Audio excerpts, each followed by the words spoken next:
Loshak at? The bottle's getting nifty up the crack and we stacking chips. All of it's what I want. Plus money winners, that's what I'm on. You can say I'm gone. I prefer elevated public sports radio. Time to get educated, get produced. Leave the juice, letting loose with so much abuse that the bookies wanna call it truth. They getting slaughtered. Can't forget Jeff and low baggers in the chat. That's a lethal weapon cause we be pubbing.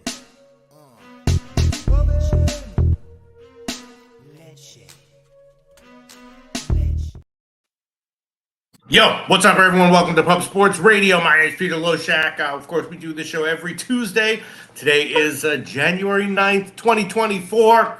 We always have a good time here. We got everyone in the comment section. I already see Sammy Comer in the comment section. Jimmy Gomez, people talking about the Bruins and just interesting stuff in NHL today. College hoops. I made a bunch of college hoops bets on today's card.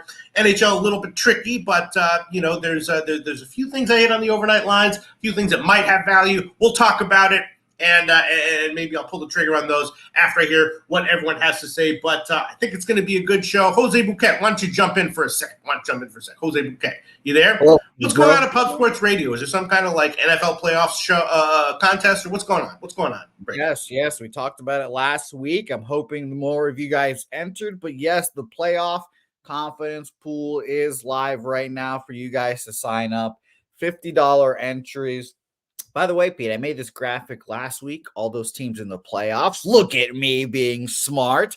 But yes, playoff confidence pool. Just join right now on the Pub Sports Radio website. $50. If you don't know what it is, let's just say, the Steelers. Who are the Steelers playing this week, Pete? I forgot already. They're playing the Bills. Yeah. Okay, so they're playing the Bills. You feel cocksure that the Bills are just going to trounce the Steelers this week. So we've got 13 slots, 13 points for, 13 confidence points, 1 to 13, and you're confident the Bills win. Make that your 13th. Make that your 13th slot. And if the Bills win, you get 13 points, but you cannot use that 13-point slot again. So it's all strategy included. It's a fun time. All these are picks not against the spread money lines. So it makes it a little easier in that aspect, but the strategy is in when you're going to use those slots. So it's going to be a lot of fun. I already purchased my ticket, $50 to enter. And right there. Technically, it doesn't make it easier because you don't have an advantage over everyone else. They have the same advantages that you have. So, you know what I mean? But no, I hear what you're saying. Jose Bouquet. Well, I'm certainly going to enter. I want all of you guys to enter too. It'll be fun. $50, it's a lot of money. Not that much, though. I can handle that right now. I'm not trying to brag or nothing, but you don't have contest funds to supplement your income anymore. So we'll be all right. We'll be okay, Jose Bouquet. We hit Michigan, right? If Michigan hadn't uncovered last night, maybe I wouldn't be going into the contest. But after the Michigan win, $50, I'm not trying to brag here or anything, but if I lost $50, I'll be all right. I'll be okay. If I win the contest, it'll be super fun. All right, I'm going to join it. Let's look at the comment section. Lucas R. Dan Kelly's game. Dan Kelly in the comment section. Kelly McGinnis says, sure can tell what side you slept on. Yeah, you don't know. I'm trying to just look cool, little cool, even in whatever. Red Girl. Shout out to Red Girl. Occupancy says, NHL slate is good today. Yeah, it's interesting. I haven't made that many bets yet, but I might wind up having a bunch after we talk to Gogster. Billy Friedrich. Shout out to Billy Friedrich. Shout out to everyone. Jimmy Gomez. Shout out to you. Shout out to you, Jimmy Gomez. Hope to see you very soon. Viral Video loves the Kings today. Okay, we'll talk about that game. I don't know, man. Maybe. I'm really not sure what to make of the Kings. But thankfully, we have people in the comment section and Mr. Gogster to help me, understand a little bit more what's going on with the Kings right now. Because Jose Bouquet, sports is so funny. I guess life is like that as well. The Kings were winning game in and game out on the road. And now they're like, they can't buy a win. And it's just really the same freaking team, same freaking people. It was only like a couple weeks ago. But suddenly they can't buy a win. You know what I mean, Jose Bouquet? And you're still favored on the road against the Lightning. Yeah. Guys. So we'll talk about that. Vasilevsky, what's up with him? Is Vasilevsky still great? At one time, he was the greatest. Is he still? At one time, I was the greatest. Am I even good anymore? I don't know. Maybe not. We'll talk about Vasilevsky. Sandy Comer in the comments section. It's Justin McElvey stats play of the day. Florida State. Okay, that's an interesting game. We'll talk about that with Connor Mack. Florida State, very good, but Wake Forest, awesome. An awesome program right now, covering game in and game out. So I don't know what to make of that one. Florida State getting only 3. It's hard to bet against Wake Forest in any capacity right now. But Florida State it has been good as well. So I can certainly understand a play on Florida State. Makes me nervous. We will talk about that with Connor Mack.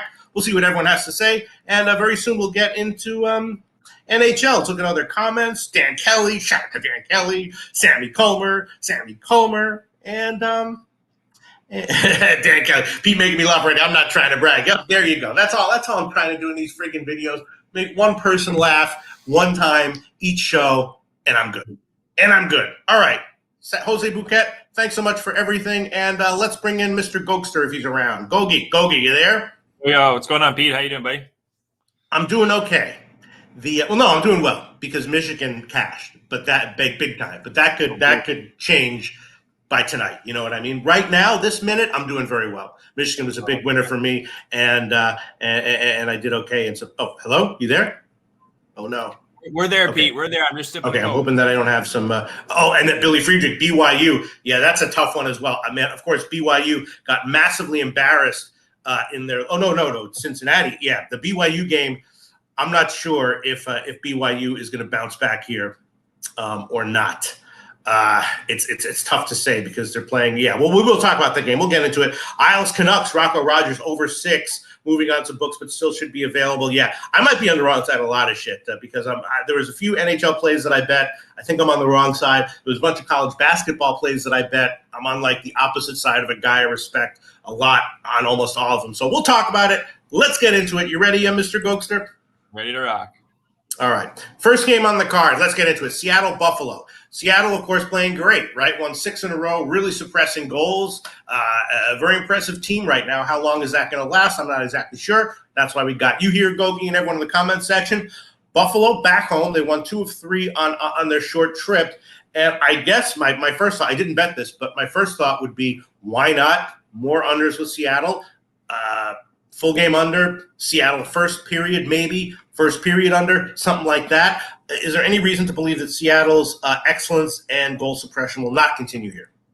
Yeah, they're a bet on hockey team right now, in my opinion, guys. Seattle. Joey Decord, this guy was for Belleville for the Ottawa Senators for a while. They traded him to Seattle. And then Grubauer, since he's been hurt, this has been their guy. 5-0 pistol with a 971 goals against. 0-9. Here we go. 0.99.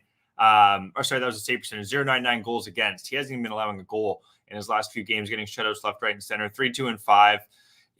This is a bet on hockey team right now, guys, in my opinion. A stat I was looking at, too, just since the break, since Christmas, guys, 16% power play, 0% for Buffalo. It's only a few games, but still I want to know how they're doing.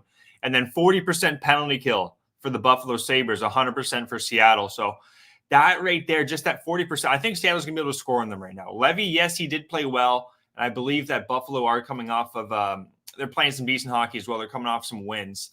Against Pittsburgh and Montreal, lost to Ottawa. I think this is just a bet on team right now with Seattle, guys. I got it at minus 106. The goaltending from Decord's been really good. Levy's been okay. 880 save percentage, 365 goals against in his last 5 games, and then 881 at home. So goaltender advantage is in Seattle's favorite here. They've won. This is the best hockey they've been playing, and they're healthy, Pete. Jaden Schwartz is going to be in the lineup. They don't have Belmar, and then Grubauer's been out, but again, Decord's been kind of taking the reins. So look for Seattle to just kind of keep rolling here, in my opinion, guys. The number's not too crazy. It was kind of moving towards Seattle from the overnight, I believe, Pete. So I'm taking Seattle money line. I wouldn't talk anyone off of first period either, even a team total over on Seattle. Yeah, it's a small market move in favor of Seattle. Seattle was a tiny dog.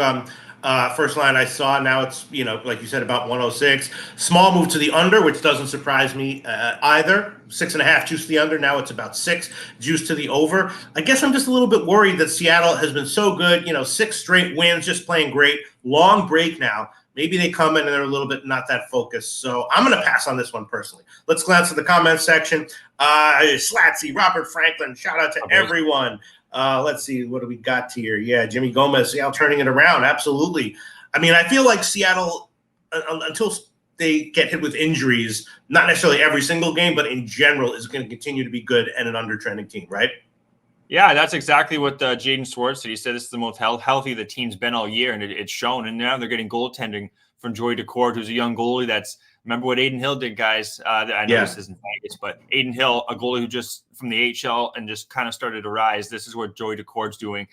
Crazy numbers, 7-0-2 in his last 9 there, 131 goals against, 958 save percentage, 2 shutouts. You can go on and on about him. So I'm betting on Seattle right now, Pete. I think they can get it done. This is also the first of a road trip, coming up for Seattle. They've had 3 on the road, 3 at home. Now they're going to be going on another road trip. So I think they can do it. I really do. Well, Real Deal Prime strongly liking Buffalo. I just don't know if I like the spot for he's saying that they're healthy, which I agree with. It's just like a long break for Seattle after a long winning run. I don't know, man. The more I think about this, the more I'm thinking Buffalo might be the play. And Real Deal Prime very much likes Buffalo. He says Sabres money line. What was his comment here? He says something about like if you do anything other than bet Sabres, you're going to lose. Yeah, Sabres money line, or you will lose your bet. Makes me nervous. Not flush, motherfucking Allen. In the comment section, shout out Not Flush Allen. All right, let's I don't know. Makes me nervous. I might have a play on this one, but let's move on. LA and Tampa Bay. Here we go, right? LA lost 5 in a row. You tell me what's up with LA right now and in general going forward. Tampa Bay, not great either, right? They've lost 4 of 6. Vasilevsky, I don't know. I think I seem to recall last week you said something about Vasilevsky still being good or great or something. I don't know. I'm not seeing it. Maybe you have more insights into this than I do. But Vasilevsky right now seems like he's just not that good. Of course, Tampa Bay, very strong at home, bad on the road. My thought would be take Tampa Bay here, unless I just have no clue what to make of LA right now. That's why you're here, Gogi. What's your take on this one, LA, Tampa Bay? What I said about Vasilevsky was it's going to be really tough coming back from hip surgery. I don't know what we're going to get from him. And that's what we've really seen the last few weeks since he's came back. 4-3 at home, 912 save percentage, 2.45 goals against. It's been the defense, Pete. They've had Sergachev has been very bad this year. He's going to be out for the next few weeks still. Cernak, we don't know if Cernak's going to be back, another defenseman, and then Hayden Fleury. So you're missing 3 defensemen on top of Vasilevsky kind of coming back, where Tampa Bay, he's coming back into a shitty situation, really. The power plays for these teams, 32% at home for the Tampa Bay Lightning, 28% on the road for the LA Kings. But as of late, since the Christmas break, guys, only 11%, 8%, but then 92% penalty kill for the Kings, 83% for the Lightning. I think we're going to get more of a playoff style hockey game here, Pete, to be honest. I don't think it's going to be very boring. I think Talbot can have a decent game. You want to bet on him on the road for whatever reason. 10-2-1, 937 save percentage, 178 goals against. So I think we're going to get a good start from these goalies. I would lean towards the Kings here, but I don't know. I took it off the card. They're coming off a really bad loss, 7-3, and I never want to go against I know they haven't been doing well, guys. They've kind of been winning a game, losing a game, winning a game, losing a game. LA is a good hockey team. I'm not going to take the side here. What I'm going to do, though, Pete, also Tanner Jeannot might be out for the Tampa Bay Lightning, one of the third forwards. I'm taking no goal first 9 minutes, 30 seconds, guys. You can find that at most books. It's going to be plus 125. I wouldn't mind a full game under 2 to be honest, just based on the special teams. It's going to have to be 5-on-5, I think. I really do. I don't think there's going to be, even though these power plays are deadly, don't get me wrong. I know Tampa Bay's lethal, but the Kings penalty kill is probably one of the best in the NHL. And then looking at Tampa Bay, even with those injuries, they're still really good. So lean to the under in this game, but my bet's going to be no goal first 9 minutes, 30 seconds, plus 125. All right. Well, you're like the LA Kings are a good hockey team. Where was that last 5 games? They've lost 5 in a row. 4 of them were as a favorite. Yeah. I was told to take them at home against Edmonton. They lost that one, and after that, I was off them. Then they got shut out. Next game against Toronto, lost to Detroit as a big home favorite. Went into Washington. We know Washington's a very lethargic team. If you're a good team, you've lost 4 in a row. You go into Washington, you get a win. They lost there as a minus 200 favorite. Is LA really a good team? Yeah, I would still say LA is a good hockey team. They're going through a lull right now. That's all it is. They're just not playing good hockey right now. They had 3 of those games at home. Last game was on the road, January the 7th at Washington. They're going to put a good foot forward here, I would think, the LA Kings. But again, Tampa Bay, I'm not going to fade either of these teams. I think it's going to be a tight battle between both these hockey games. Whatever the total is, if it's 6.5, I would be looking under. All right. Well, there has been a significant market move towards the Kings, right? It was even on both sides last night. Now Kings are about a -120 favorite at Pinnacle.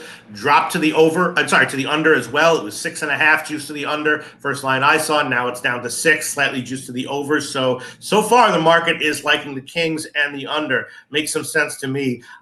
Gosh, again, I think I'm just going to wait until closer to the time puck drops I don't want to talk anyone off the Kings. I don't want to talk anyone off the Kings. If you guys want to take the Kings, take the Kings. I just myself, I'm gonna hold back, but it does make sense. The Kings, they should put a. It's just Tampa Bay, I guess. Maybe I have a bias of what they've done in the past, but I'm just gonna leave this game alone. I think it'll be a tight game though. Well, we got some interesting comments here. Occupancy missed the market move. Yeah, pretty strong market move as of right now in favor of LA. Sports Network says Kings money line. North Ender likes the Kings. Slatsy says, I know Jimmy's on the Kings, but can't go against that record trend for LA. North Ender, Kings or pass. Interesting. Okay. And Perky Bump Sanderson. Shout out to Perky Bump Sanderson. All right. I'll probably have a bet on this game. But as of right now, once again, I'm going to pass. You have to be very careful in sports betting to only make the bets that you really like. Next game, I don't know, man. San Jose, Toronto. Tell me what you think here. Toronto, of course, they've won 3 in a row, but overall not too impressively or convincingly. They've been pretty undertrending right now. And San Jose lost 11 in a row. So what was the fair line for San Jose in all those games? I'm not sure, but they're a massive plus 400 dog here against Toronto. They're also going under. They're not scoring, so maybe take a shot with the under. A bunch of weeks ago, we remember that for a brief period of time, San Jose did have some value as a massive dog, but right now, I guess as bad as San Jose is, I can't see how Toronto can be this big of a favorite, and I guess I'd be leading under. Probably going to pass on this one as well. What do you think, Gogi? Well, the injury concerns for San Jose, it's never ending. Couture, he's still on the IR. Looks like Benning, Sturm, Giovanni Smith, McDonald, and now Kyle Burrows is day-to-day. The line's too crazy in this game. I'm going to stay off this game. Toronto should win this game. They just signed, as you guys know, Willie Nylander to an 8-year, I think it was $92 million, Pete. They got 4 guys that pretty much have 70% of their salary cap. So Toronto's got an interesting situation going on. Looking like Couture is not going to play today, guys. Looks like January 10th, possible return date for him. Kyle Burrows should be back. Same with Jacob McDonald, even Giovanni Smith and Nico Sturm. So there's a lot of question marks with the Sharks. I don't see them winning this game. The Leafs should win, even though it's a lower team. They need to get the wins. They're only 20-17 right now, the Toronto Maple Leafs are. So I would expect Toronto to win this game. I have a 2-team parlay. I could have thrown this in there, but I'm going to just stay off this one, guys. I expect Toronto to win this game, though. Yeah. They did play each other in their last game at San Jose, and Toronto, of course, won that one 4-1. So a little tough to take up another under and another Toronto win. Although, maybe – I'm sorry, go ahead. It's a stay-off game here, and it looks like, they just played each other back on January the 6th. So revenge is there for San Jose, too, even though this is a stay-off game, guys. I would just kind of move on from this one, to be honest. Yeah. San Jose team total 2.5. Under is -172. No way I'm taking that one. San Jose first period plus 256. I don't know. Let's move on unless someone in the comment section likes something here. Nutflush Allen says, who's in nets for Leafs? It's Martin Jones, right? So what do we think about that? Jones is going to be in net, and I don't mind that. Wall is very close there, Mikey. Wall is very close. Where is he here? Wall, January 8th, they have him possible return. He's not going to be starting today. Or sorry, January 9th would have been today, but he's not starting today. He's going to be very close, guys. Joseph Wall, once he comes back, that's the goalie they're going to need against top teams like Boston, Carolina, the Rangers, and whatnot. So look for Wall to come back soon. Jones is going to be in net, though. Should be fine here. This is actually his former team. He played against. He was on this team, Pete, for a good 10 years. Took this team to their promised land almost. So a former team too. I expect Jones to put a good foot forward here. All right, well, I'm going to pass as well. No official plays for me as of yet, although it does seem like the Kings are probably the play here, and maybe I will bet them at the worst line possible at some point soon if the line continues to climb. Next game on the card, Vancouver and Islanders. Okay, Vancouver, great, right? Played last night, pounded the Rangers, generally playing very well. I had the under last night in the Vancouver game, which was a bad play, bad call there. got a loss there, not a big bet, but I did bet it. Vancouver, big offensively, not getting a lot of shots, but they're scoring a lot of goals. And then the Isles, back home after a West Coast trip, they lost 3 out of 4 there. And I was thinking maybe a shot with the under or the first period under. I know that Vancouver, a big scoring team, but they're still not putting that many, they're not getting actually that many shots on goal. The Islanders coming back home, after a losing West Coast trip, will probably tighten it up a little bit.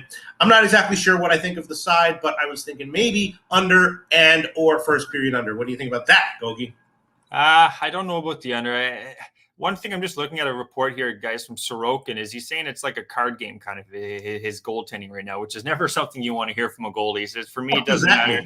Yeah, I know it doesn't matter if it's 16 shots or 40 shots. My job is I should always be ready. So I think the kid's fired up. I think he's going to play. He's going to have they have Vancouver in a perfect spot here. The line is minus 119, which you would think, why the hell are they minus 119? The play is the Islanders. Short and sweet, guys. I'm taking the Islanders here. The spot is just bad, I think, for Vancouver here. And they're also getting back Adam Pelech.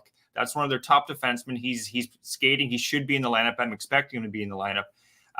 But with him I'm sorry, guys. So many tabs here. I kind of lost where I was here. Yeah, back to back.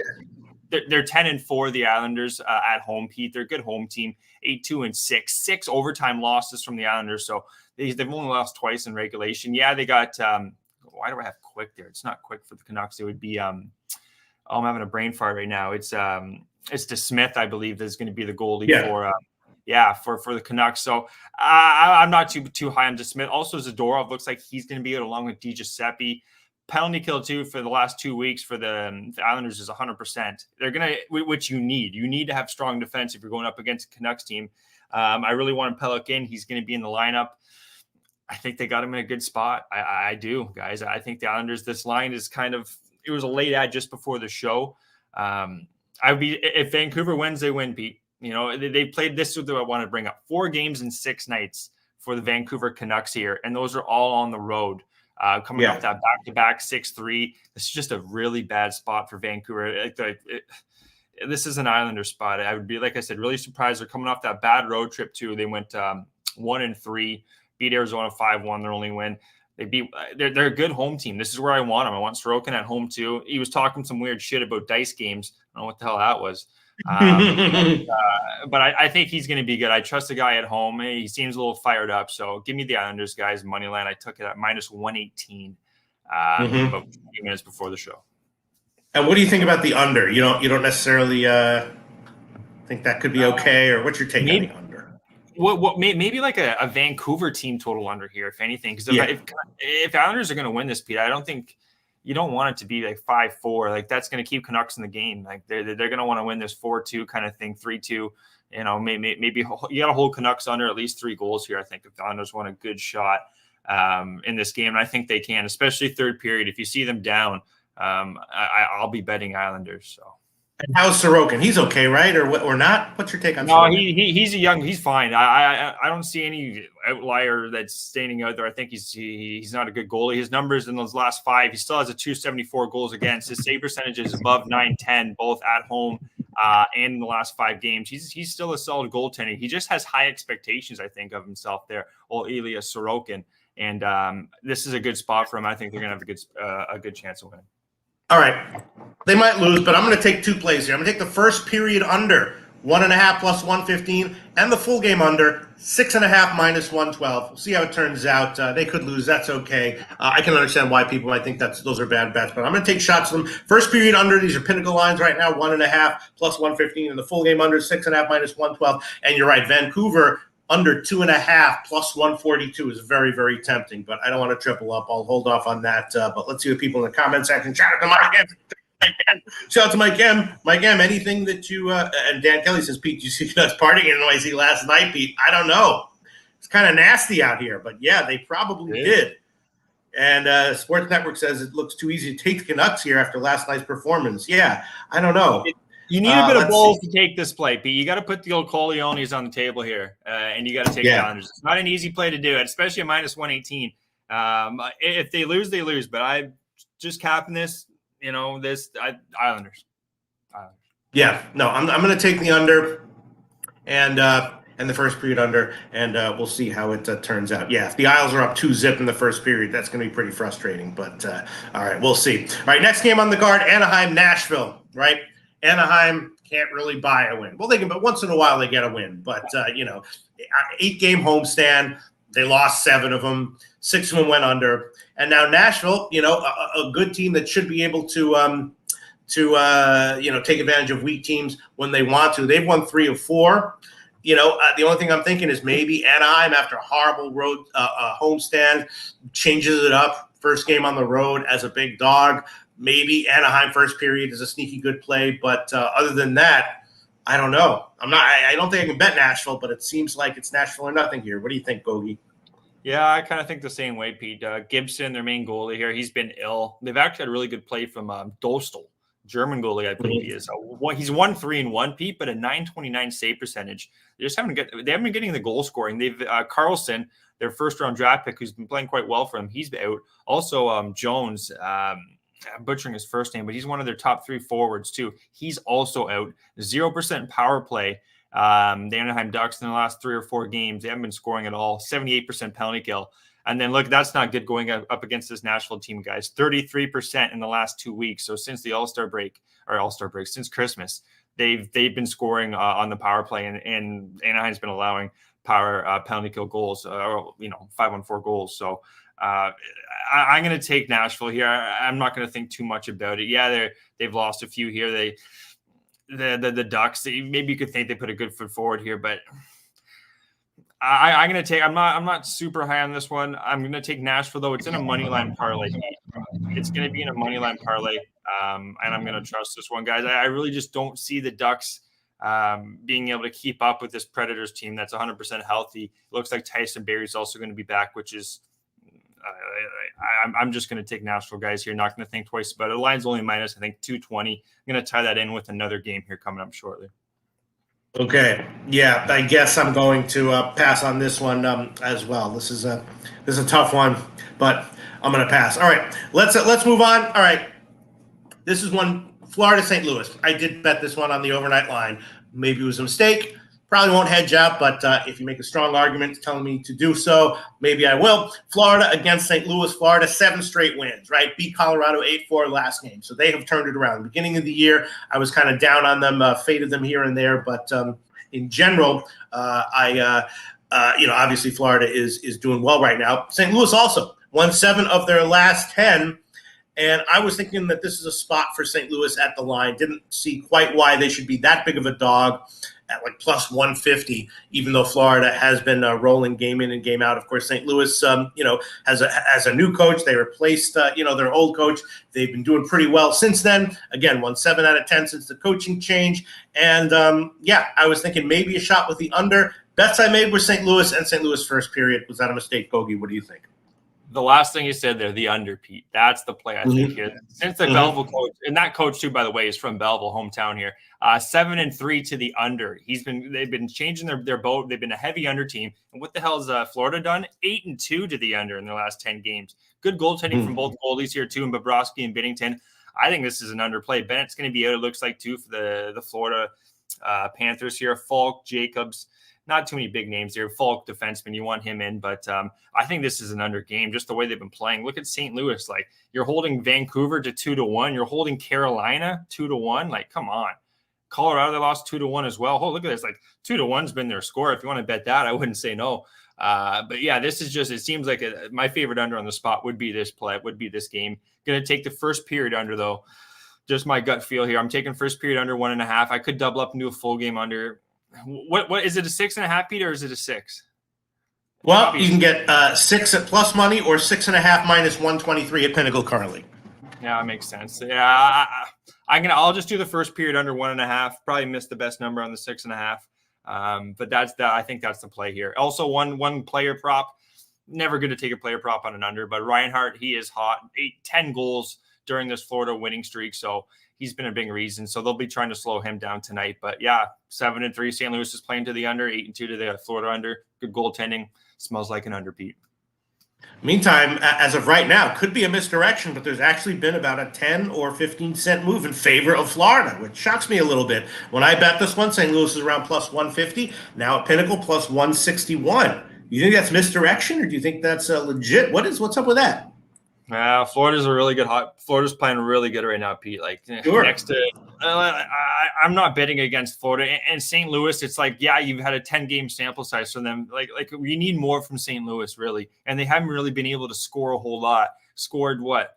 They haven't scored more than 2 goals since Chicago on December 23rd. So haven't been able to score at all. St. Louis, where Florida, 8-4, 4-1, 4-1, 4-1. They've been lighting the lamp. But they've also played 1, 2, 3, 4, 5, 6. This is going to be their 7th game since the break, since Christmas. So they played the most, I would say, here. This feels like an underplay, Pete. That's kind of where I'm going. All right, I'll do the same thing. I'll take first period and full game under, and I'll use the Pinnacle lines. Let's see what we got right now. 1.5 plus 111. Current line of Pinnacle. And the total 6.5 minus 123. I'll take that. Under 6.5 minus 123. Yeah, and I did bet St. Louis first period modestly, small, but those might have been mistakes, but I'm tempted to throw on to chuck on St. Louis at plus 161. Wow.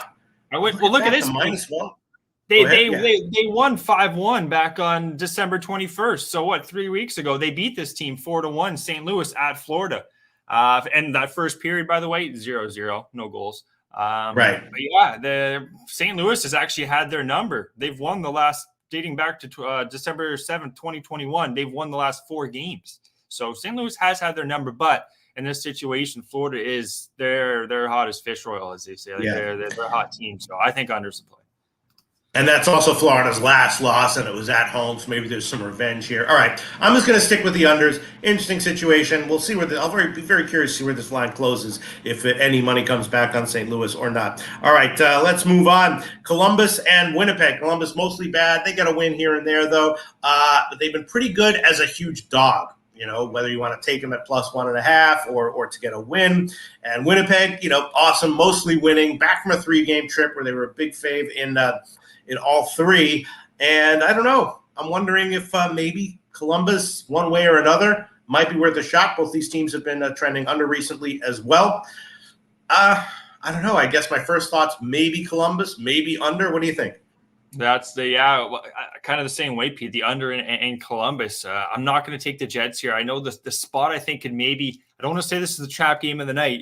They've been playing probably the best team in the NHL, and I've been bringing up how well their goals against, Pete. They haven't allowed more than 3 goals dating back to December 18th against the Montreal Canadiens. Defensively, the best team in the league, especially saying they've been a couple of these goaltenders this show, but Columbus, they can still score with the best of them. It's just they can't close games out. Lost 4, a lot of 1-goal losses, Pete. Look at this: 4-3 loss, 3-2 loss, 4-3 loss, 3-2 loss, and when they win, it's by 1 goal too. So I'm going to stay off this play. I would lean to the under here. A Winnipeg too. This is what I wanted to say quickly. They played San Jose, Anaheim twice on the road. Now they're coming back home. In those 3 games, those 2 teams are not playing very good hockey. So Columbus, they're hit and miss, but like Pete said, they can win as a road dog. They won 6-5 against Toronto. It's going to be a no play. Maybe a sneaky play, actually, guys. Columbus first period could be live here at a plus price. That would kind of be where I'd look, maybe, Pete. Yeah, that's what I was thinking as well. As far as a small move in favor of Columbus. Actually, Winnipeg was minus 250, 260 when it opened. Now it's down to minus 232 at Pinnacle, and no real move on the total. Let's see what people have to say. Nutflush Allen, tread light on Columbus unders. They are one of my bets on team total over. So Nutflush Allen likes Columbus team total over, and that was my note here as well. Even though I was leaning under or thinking under in general, my note here is maybe team total over on a way to bet Columbus instead of trying to do something crazy like taking Columbus plus 2 at minus 172 or plus 2.5 at minus 224. Nutflush Allen liking Columbus team total over, and North Ender says feels like Jets go off for 5+. Flatsy saying Jets have gone 20 straight games, giving up 3 or less, which is insane. Exactly. Yeah. So that's the thing. Like Columbus, are they going to score 2.5? They haven't. Winnipeg hasn't allowed that in a long, long time. And if Hellebuck's going, but the thing is that the road trip and whatnot, I think it's a bad spot for Winnipeg. And this Columbus team, they're full of speed skaters. They're fast hockey team, really fast hockey team. So, but the only thing is they're missing Werenski, who's a top point getter, top assist getter on this team. So he leads a lot of those passes, but. I think more I'm thinking about this, I would maybe take a flyer on Columbus on the first period and then kind of Winnipeg clamping down as the game goes on. That's just how Columbus games seem to go. Yeah, that's what I was thinking as well. You know what? I will do that. I'll take a shot with it. Or maybe I should just take Columbus to score it in the first period instead of but then what if it says zip and then I get a tie? All right, I will. I'll take I'll take a shot with it. Columbus first period plus 166. Current line at Pinnacle. Columbus plus 166 first period. Okay. I'm jumping in. Flush Allen leaning. Go Sorry, go ahead. Just Flush Allen like the. Go ahead. Yeah. The what? Huh? No, for sure. Like a team total over 2.5 at plus money, plus 108 right now at Pinnacle. And I was thinking maybe Columbus to score in the first period at minus 128. That's pretty tempting as well. Pretty freaking tempting as well. I don't know. I guess Hellebuck is so good, isn't he, or not really? He is, right? Yeah, he's kind of good. Yeah, he's really good. Yeah. The only issue is 62%. The 62% penalty kill in the last 2 weeks from the Winnipeg Jets. They have not scored in the power play either. They played 3 weak teams. I would expect them to score. And then looking at Columbus, 28% power play. So they are scoring on the power play in the last few games here. But again, 54% penalty kill. They can't stop shit. So I think the play, you know what, that goal in the first period might not be a bad look, Pete. I'm still going to jump on though with you. Columbus first period at plus 176. I think there's a shot this can happen. So let's ride, brother. Okay. Yeah, I'm taking a shot with it too. Big dog line. If it loses, that's okay. Let's move on. Next game. Nutflush Allen, where are you? Because I was thinking maybe Nutflush Allen. You know, a lot of times with these, huge dogs like Chicago, when they're playing against quality teams, you're thinking, do I really want to take a shot with Chicago at plus 300? Do I really want to take them at like plus 1.5 or 2 or 2.5 at some favorite line? What if they lose 7-3 or something like that? A lot of times the best way to bet those games, if you're trying to bet a team like Chicago at home against a team like Edmonton, is just to take the team total over. And that's what I was thinking about here. Edmonton, of course, is great. They've won 7 in a row. Huge road favorite here. But Chicago, scrappy as a home dog recently. They beat Calgary plus 200 as a dog in their last game, but that wasn't really an anomaly. They beat Winnipeg as a big dog, their home game before that.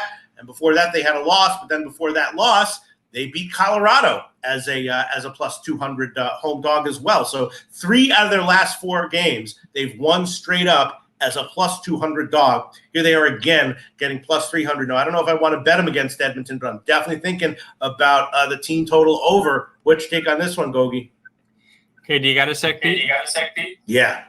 Okay. Foligno. Out for Chicago. A little echo there. That's okay. Foligno, Hall, Tyler Johnson, Athanasiou, Seth Jones, Bolivier, Phillip, Radish, Joey Anderson, and Bedard. That's 10 players, guys. And about 8 or 9 of them are going to be starters too. So there's just the injuries just keep piling up for this Blackhawks team. What I'm just thinking top of my head here, Pete, I thought you were going to maybe say this was Blackhawks not to score in the first period. Blackhawks to get 0 goals at Pinnacle right now as our favorite book is plus 102. Plus 102, Chicago not to score in the first. And with all these injuries, and Stuart Skinner, get this, 5-0 in his last 5 games, 948 save percentage, 1.58 goals against. He's playing really good hockey now, better than his numbers indicate on the road. But against this Blackhawk team, I don't see why that doesn't keep rolling. I have guys Edmonton in a parlay along with Nashville money line, Edmonton regulation, kind of drop that juice a bit. We're going to come out to minus 106. But the more I'm thinking about this, Chicago Blackhawks not to score a goal in the first period, plus 102, feels like a good play as well, Pete. Yeah, a lot of injuries for Chicago, of course. I don't know. Yeah, I was thinking about the team total over 2.5 at plus money. It's plus 128. In the meantime, even though Chicago opened as a massive dog, there's been a huge line move in favor of Edmonton. First line I saw was Chicago about plus 300. They're all the way up to plus 372 right now at Pinnacle. Edmonton minus 447. Unfriggin' believable. If you want to take Edmonton minus 2.5, you only get plus 109. That's incredible. It's amazing. It might get higher too. Yeah. You know what, P? I'm going to do an addition. Freaking favorite.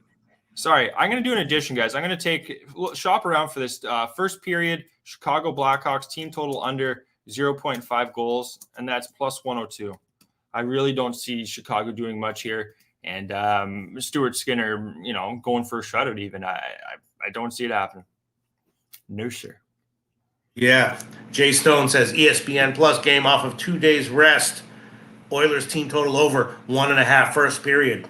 Maybe that's the way to go. Maybe the first period over. What would that line be? The total first period. Yeah, 1.5 minus 167. That's a high line, but it does feel like Edmonton will come in. Even if Chicago has nothing, Edmonton probably puts up 2. And if Chicago go ahead. Yeah, I agree, Pete. Player props you could be looking at here too. I didn't have a chance to look at player props, but McDavid, is this for real? McDavid to score a goal is minus 111. That feels pretty live there. I think this is an Edmonton spot, guys. I'm also going to add the fact I don't think Chicago are going to score, and the 100% penalty kill in the last 3 or 4 games too for the Edmonton Oilers. So defensively, they're even playing really well. They're scoring goals, 42% power play too in the last 2 weeks. Don't think twice about it. I think we can move on. Almost our healthy hockey team too. Edmonton are going to roll them. Mally Mal says, I hate when teams on winning streaks rest. I completely agree, Mally Mal. Same situation with Seattle. That's why I'm kind of agreeing with Real Deal Prime. For me, if I bet it, probably going to be Buffalo or nothing, even though Seattle is the real deal. Let's see. Andrew G, like an Edmonton first period 3-way. You know what? I'm gonna hold off. It's just a bit of a tricky spot. All the injuries for Chicago, guys coming in, they suck, but they're scrappy. You're getting opportunities. Massive favorite. Interesting game, but I'm going to pass personally. Next game, Boston, Arizona. Boston on a back-to-back. Lost to Colorado last night, but they had won 5 of 6 before that. And Arizona, of course, had been playing well. They've lost 3 in a row on their current homestand. I don't know. If Boston hadn't lost last night, I'd be thinking about Arizona at least first period. I know they got a bunch of injuries on the defensive side of things, Boston. Man, I don't know. Boston off a loss is tough to fade, but I'm thinking that maybe it's an Arizona spot. What do you think, Gogi? Yeah, it's going to be no play for me here, Pete. They're not missing too many defensemen. Forward's the only guy really out right now. They got McAvoy, Lindholm, Grzelcyk. They got all their main pieces. And then on forwards, looks like JVR is a game-time decision. But coming off that back-to-back, this is going to be a no play short and sweet for me, guys. Allmark and Ingram, I kind of lean to the over. Arizona just haven't been able to score a lot lately. They've kind of been going in a bit of a lull here. 18% power play, 79% penalty kill at home last 2 weeks, only a 71% penalty kill. But then looking at the Bruins, Pete, 77% penalty kill. The Bruins should get this one done. Maybe an Arizona team total under 2. Just hockey's weird sometimes, and I think this is going to be a high scoring game. That's where I'm going to go with here. I know Allmark and Ingram are playing well, but the spot here, Arizona need to start getting some wins here. Like they've been kind of going through, like I said, a bit of a lull. And you got a back-to-back older hockey team in the Bruins here, playing in a 5,000 capacity barn. They're coming off a bad performance too, 6-2 against Winnipeg. It's going to be a no play, but I'd be looking at like an over 6 in this game, guys. Maybe a first period over 1.5 as well. Mm-hmm. And Davey says Arizona looked like shit the last few games. Certainly their results have been shit. I don't like their demeanor. And Sports Network, I have a feeling Coyotes can be a live dog here. Maybe I'm wrong. Yeah, I'm going to pass on this one. Bruins, Slatsy says Bruins own Coyotes last 10 games. Going to be a weird situation. Maybe I'll be on it if I trust someone, I see something market-wise. But I'm gonna pass on this one. Last game on the card, Ottawa, Calgary. I did bet this one. Again, might have been a mistake. If it was, you tell me. Ottawa on a road trip, right? Lost 3 in a row, struggling. Lost 8 of their last 9 road games. They had a coaching change, but they're still struggling badly on the road. And now Calgary, they're back home off a 4-game trip. They lost their last game as a huge road favorite at Chicago. I mentioned that game before. I don't know. That's an embarrassing loss for Calgary. And I was thinking, I know that Ottawa maybe is a desperate team now, so you don't really want to fade that. Calgary off a road trip coming back home, maybe you don't want to bet into that, but they are off an embarrassing loss. I bet Calgary. It's a low line. I didn't quite understand why the line was so low. Maybe it was wrong. But you tell me if Calgary was, and since I bet it, it's moved about 10 cents against me. I bet it around in the upper 130s. Now it's minus 127 at Pinnacle. Maybe it was a mistake. What do you think here, Gogi?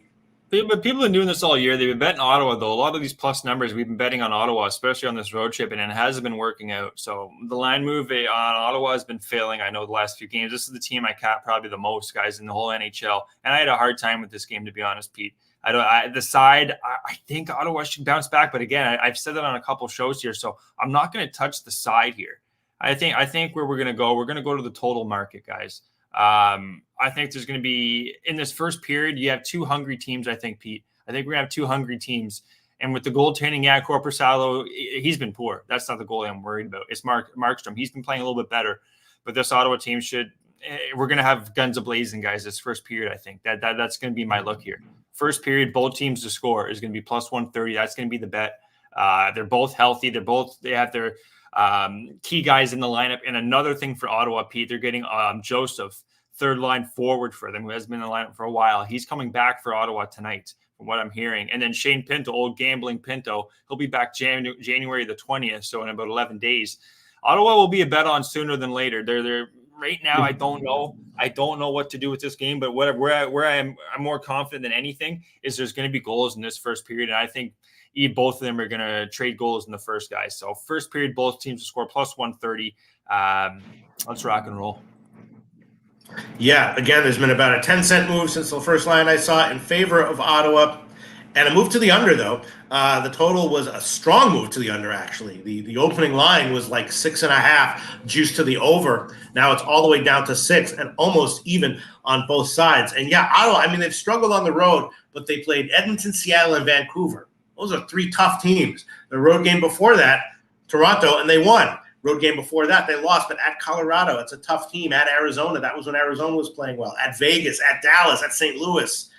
Yeah. All losses, but all kind of tough teams. And the road game before that, at Detroit, and they won that one. So, it's I might have made a mistake here. It was a small bet to start, to open things up. I might have made a mistake there taking Calgary.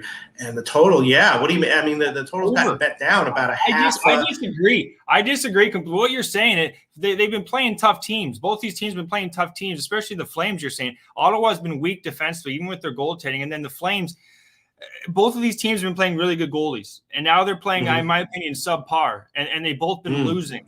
This is going to be goals.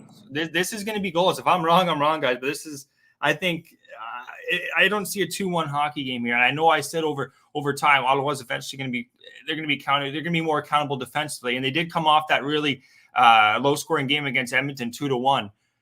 But Stuart Skinner, I listed it off. He's 5-0 with like a .948 save percentage. So this is a spot for goals, I think, guys. I don't know who's going to win. They're going to be both hungry teams that are going to probably fight. It could be an overtime game. Could be 4-4 overtime, 3-3 overtime. That's kind of where I see this game. Screw the market. Yeah. And Jay Peasy says, after Flames got toasted by a depleted Blackhawks team, they're a no bet. I can't bet Sens on the road. I would like to fade Flames, though. They suck. Do they suck?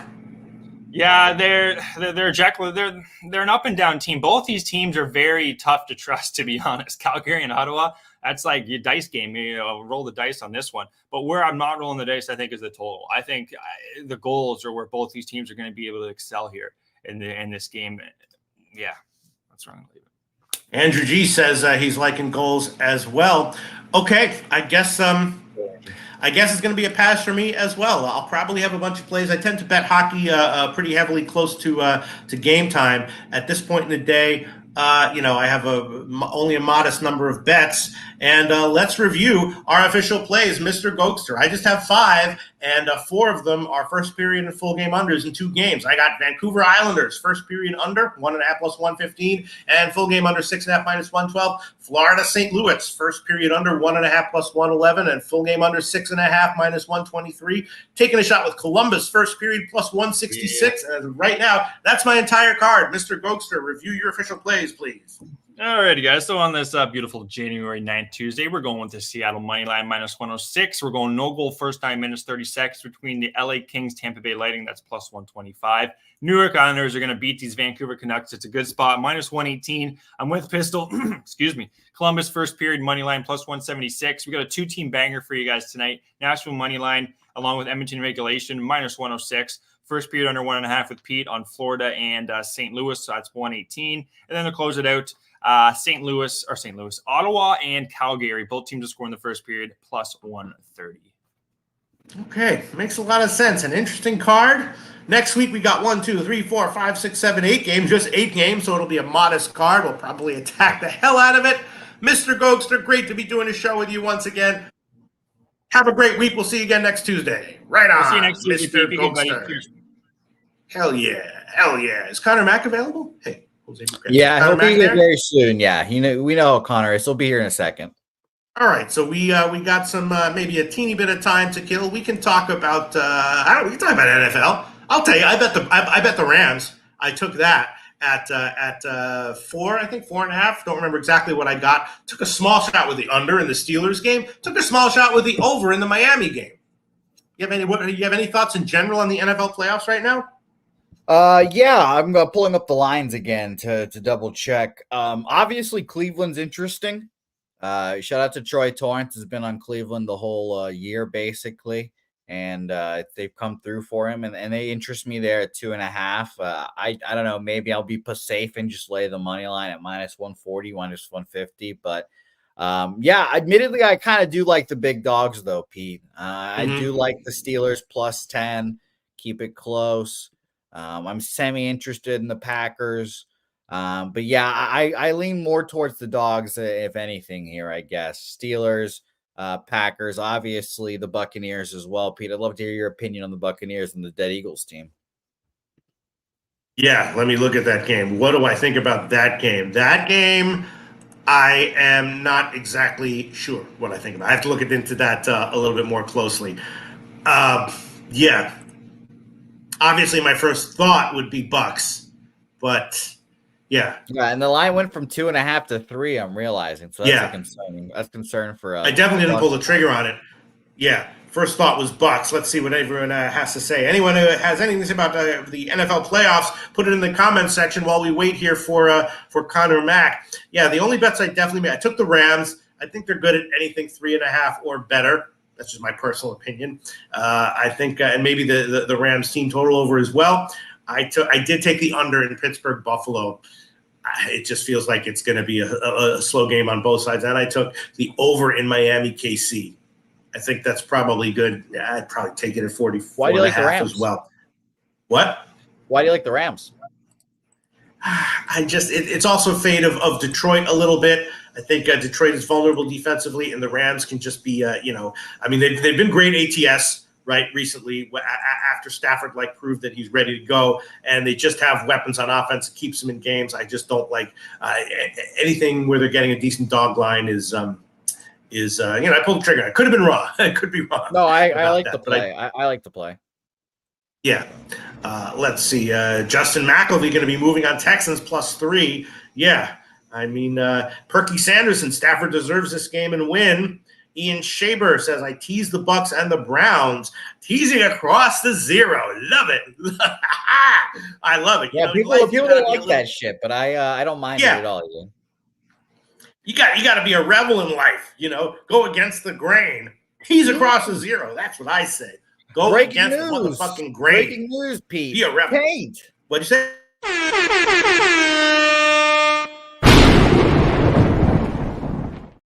I said taint.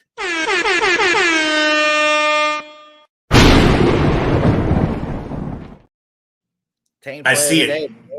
Minus 2.5. Baylor. I was thinking about that, actually. Yeah, I was thinking about that. I didn't pull the trigger, and he's saying that the line has moved. That was one of the plays I didn't pull the trigger on that I probably should have because Yeah, the other plays that I bet in college basketball, not necessarily the lines moved against me, but people that a guy that I respect is on the opposite side of a lot of them, and that guy beats market moves almost religiously, even when he's wrong, even when his plays lose and are obviously in retrospect the wrong side. He beats the hell out of these market moves. Yeah, I mean BYU off the big loss to Cincinnati, but they have been absolutely rolling before that, just a totally undervalued team. But Baylor's been great ATS all year long. Just the question is, what is BYU going to do off a legit embarrassing loss? I was going to think that maybe it would be another spot to fade them and look for the big bounce back from BYU at some further game. That's what I was thinking about. And obviously the line has moved in their favor. Is Connor Mack around? He's coming. Yeah, he's coming. Don't worry, Pete. You'll get rid of him. He's coming. Soon. But Pete, I have good news for you, Pete. You'll be able to see Taint live and in person in Southtown 101 at Palooza. Matty Ice will be there. So shout out to the master. Oh man. Taint.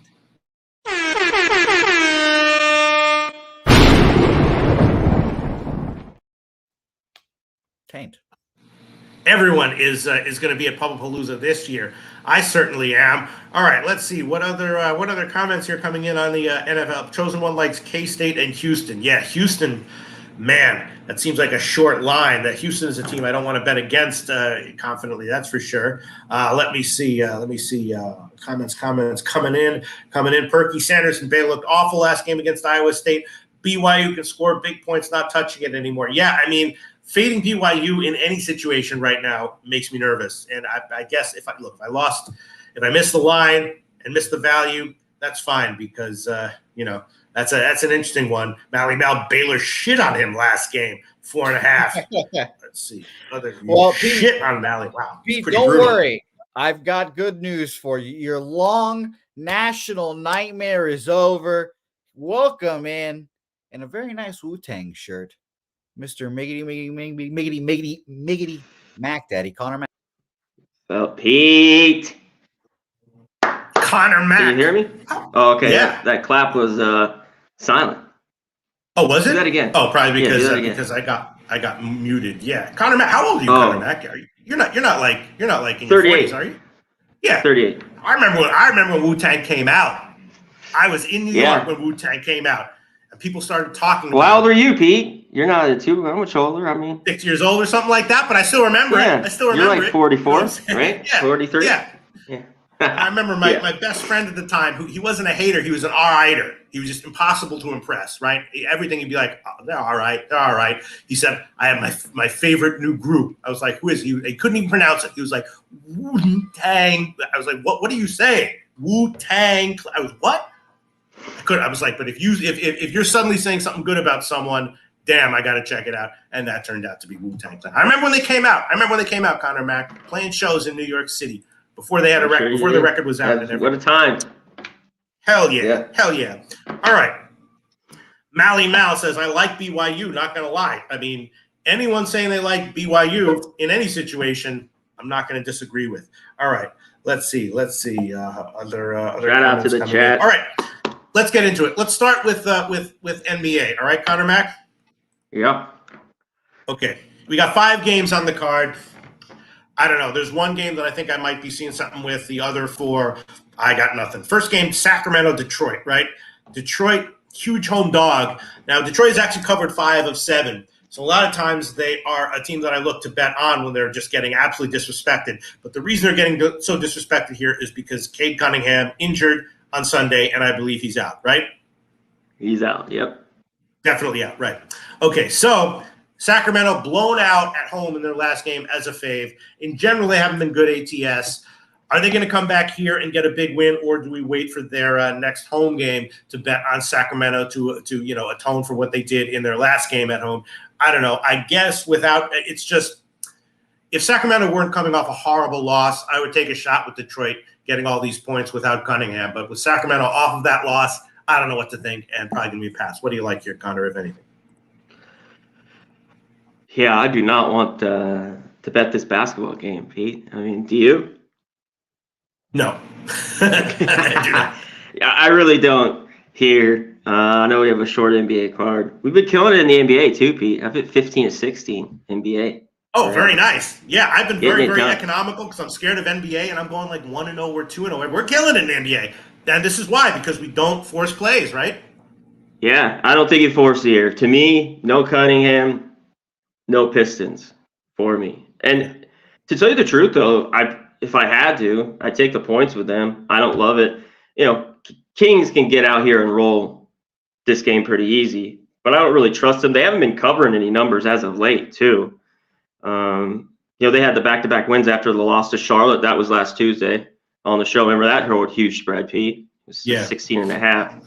Then they just get beat down to the Pelicans. I just don't want them. So if you have the Kings, good luck. I hope you win. Yeah, I a lot of times uncertainty can confer good betting value. In this spot, I don't know what to think of it. Let's see. I will Cornholio Rodriguez, my friend who is underground, Asian Pete in Vegas, says to get with the Kings money line. Okay, maybe I'll tell that even after the big move. Kings money next line? game on the card, Minnesota. I'm sorry, go ahead. What's the money line on that? Well, it opened at even or even like plus 100. Now it's up to like 120. It's probably going even further. It's like 130 or something right now. Huge market move in favor of the Kings. And it's just moving. Yeah, we're Kings talking hockey. Sacramento, not Los. Or we're talking that's what I was saying. Yeah, is he talking Kings? He's talking hockey, not the money line here. Okay. Yeah, I'm like, hey now. I just assumed there's no way someone would be saying get a Kings. Oh, okay, he's kidding around. Oh, okay. Kings money line. I've been thinking about that game. People do it. They do. Put it on parlay, as they say. All right, sorry about that. It's just I've been thinking about that friggin' Kings NHL Kings game all night long. What's going on with that game? So when he says Kings money line, I'm like, all right, that's what he's talking about. Okay, next game on the card, Minnesota-Orlando. This is an interesting one, right? Minnesota lost 8 of 10 ATS. Orlando continues to be great ATS, covered 3 in a row, covered 8 of 10. Here they are with getting a bunch of points at home. Should Orlando really be this big of a dog? A suspiciously low total. Minnesota's been a little bit iffy and banged up recently. I think they're getting healthier and getting their shit together a little bit more. But still, I definitely didn't pull the trigger on it because I didn't understand the line. Why is this total so low, and why should Orlando be this big of a dog? I think it's just the injuries like you were getting at here, Pete. Probably no Wendell Carter for sure. No Wagner. Right. Harris out with the calf, too. Minnesota reeling a little bit after just playing really, really good basketball. Can they keep doing this? Even the Magic on the road trip before this covered those games on the road trip. Came back, thought to be tired, still won. You know what I mean? Now they come back home when you think, even against the Hawks team, no one wants to take on the road. This is the spot to fade them. First after the long road trip, first game back, y'all do it in the NBA, fade that team. And they won 117-110. They've just been good. Pichero's good. Anthony's been good. It's like they've just been balling, this young team, and they're having to play more minutes with these guys out. I don't love that they're out. That's why it's dangerous, but this is close. I think you got to be on the Magic or nothing.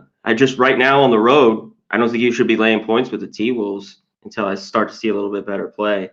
So I'm close here, Pete. I like the Magic. What do you think about it here? BJ says NBA best bet, Timberwolves money line, 5 units, got it last night. Okay. People mentioning some props. That might be a good way to go. But Fabian Baquero points and assists. Cornholio Rodriguez Sr. says Timberwolves should win here comfortably. Plus, the Magic defense needs to play with their nutsacks out. Interesting take from Cornholio Rodriguez Sr. Yeah. All right. I'm gonna pass. Oh, Dabby Cab! Shout out Dabby Cab. All right, I'm gonna freaking pass on this one. Makes me nervous. Part of the reason I've been doing so well in NBA in these shows recently is because I've only been giving 1 or 2 plays a show, and I'm gonna pass on this one. Next game, Portland and the Knicks. This is a game that I think will be the game that I want to give picks on. Portland, of course, won outright as a big dog in OT in the last game against Brooklyn. But before that, first 3 games of the trip were bad. Knicks winning now, covering, all covers by a margin, and all 4 of those games went under. And I was thinking under and first half under. I don't know if I want to lay 12 with the Knicks. Definitely don't really want to take Portland. But I think that I'm like an under and first half under in Portland Knicks. What do you think, if anything, Connor Mack? Yeah, I get that you'd want to maybe move on the total here. I just for the Blazers, Ayton's now out for the year. He was ping-balling in and out his knee. He's definitely gone now. They have a few other guys, but when I look at Blazers games, I just make sure 2 guys really are in, and then the rest of the supporting cast, and that's Grant and Simmons, really, because that's their team and that's who they get most of their scoring from there. So, but they can struggle to score on the road. The Knicks here at home, I think the number is just a little bit too big. Now, do I want the Blazers? I haven't gotten there yet. I lean the points. What do you think? I thought lately here in the NBA, these numbers have been pretty good for me, Pete, right around the 230 mark to take unders. When I really like defensive teams, or I think there'd be an under. The Knicks have been a little bit more kind of an over team. I mean, they're basically 500. I shouldn't say that because in the record's basically dead even. But from how great they were and really good to me the last few years, it seemed like I could pinpoint their unders and just get them, at all times.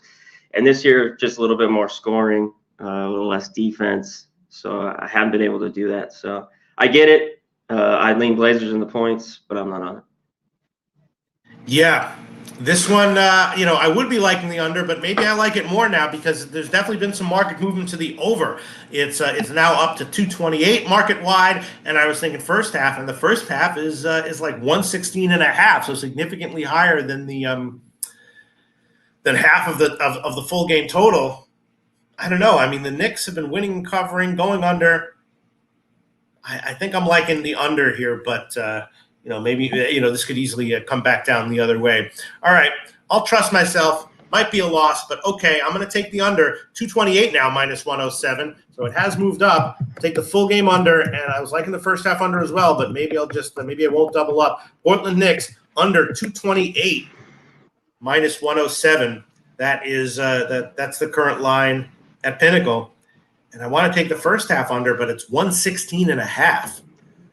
All right, maybe I'll. What's the Blazers team total under? Somebody just put. Blazers is where is it? 107.5. Yeah. I guess it's all right. Yeah. What do you think about it? I don't know, man. I don't freaking know. Maybe I will double up and say. Go ahead. Yeah, I mean, there's a lot of U-shaped movement in the market. Anyway, all right, you know what? I will double up. Who cares? Whatever. I'll take the first half under as well. Portland, New York, first half under 116.5, minus 108. Current line at Pinnacle. I'll take both of those. I should probably take there's probably a lot of volatility with this total. I'll probably take 115.5 at plus 108. And you know what? I will do that. Plus 115.5 at plus 108. This one lands on 116. There you go. Welcome to the universe. All right, let's glance the comment section, and then we'll move on. Fixes in says Portland sounds great. People are already talking about college basketball. We'll get into it after we're done with NBA. Next game, Memphis and Dallas. Memphis off of 2 straight-up wins as a road dog. Before that, they have been struggling ATS. Dallas rolling. They've covered 7 of 9. I'm not sure what to make of this. Maybe first half over, maybe Dallas team total over. Feels like at very least Dallas going to have a big offensive game here. What's your take on this one, if anything? Yeah, here we go. Memphis finally gets a couple wins there. Everyone knows all the news. John Morant, out now for the season with the shoulder. On the flip side, Luka, I think, goes. He's probable with his ankle. He's always on the list anyways. But it looks like Lively's going to be out. He's got a bum ankle. One thing in this series, when I go back and go through everything I bet and look, Grizzlies have kind of played the Mavericks well, going through. Even I think the series is already split this year 1-1, and they're 5-2 in the last 7. I do like Dallas. Maybe you go team total here with them instead of lay the points just to be safe. We're at 9, 8.5. That's what I was thinking. Just because now here in the NBA, it just takes a couple baskets. You're up by 13, and next thing you know, you win by 8 late. So, yeah, I'd look at the Mavs team total. That's what I was going through this morning. Johnson McElvey says Mavs minus 8.5 on his card. Yeah. You think the team total is, a little up there, 121.5 at Pinnacle right now? You think that they should be able to get over that line? I think so, as long as Luke is in. I don't love it, 121.5, but that's the way I'd be leaning. I don't love it either. I'm going to hold off for now officially. But yeah, I would be leaning a Dallas team total over it. That's what I was thinking. Last NBA in the card, Toronto and the Lakers. Another kind of head-scratching line, right? Raps blasted Golden State in their last game. They've been covering and going over. Covered 5 of 7. And the Lakers beat the Clippers in their last game. But before that, mostly losing straight up. 4-7 ATS in their last 11 as well. So a sluggish team. And they're giving Toronto a lot of points here, relatively, considering that the Raps are just kind of rolling. I know there's some possibly internal discord in the Lakers, if you believe the news stories that you're reading, but just at first glance, not quite sure why Toronto should be getting 5, and now it's down to 4.5. Yeah, the first line I saw was 5, now it's down to 4.5. What do you think? Toronto worth a shot? I'm leaning that way in this game. One thing, talk about the Lakers, Pete. It's pretty successful. Even the other night, and they've gotten their ass kicked against the Clippers. They finally beat them this year earlier in November, and they get them again. But when I see them, I mean, especially at the facto home game, even with the Clippers the last few years owning them, I love taking them with points. Now they're laying here 5.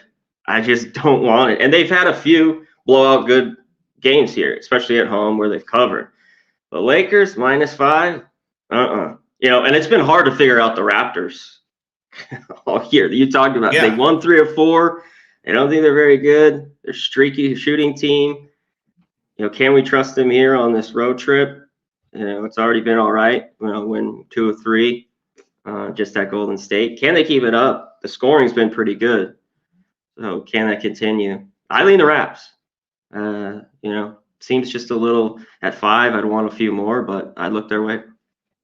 Is this a down spot for them after the Golden State win? Yeah, maybe a little bit.